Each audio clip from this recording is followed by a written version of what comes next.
គ្រាតាម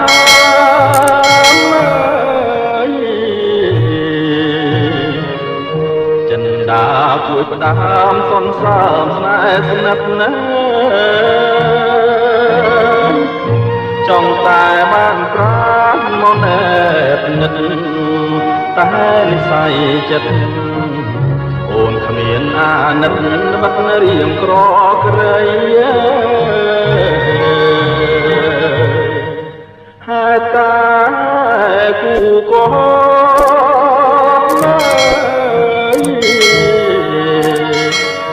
ចិនដាភ្លុំស្អំប្រែជាបាតី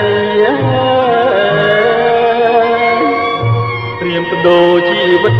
បឺតរឹងចង់រាយនេះសូដនស្រីបើសិនជាខ្សែក៏បងមិនស្ដាយកូនសែងហូតជាលាស្នាមលោហិតបញ្ជាក់រឿងពិតសញ្ញាពាក់ក្តីអូនបានសាច់ចាសំគូនិស័យមើលសែនជាតិទេ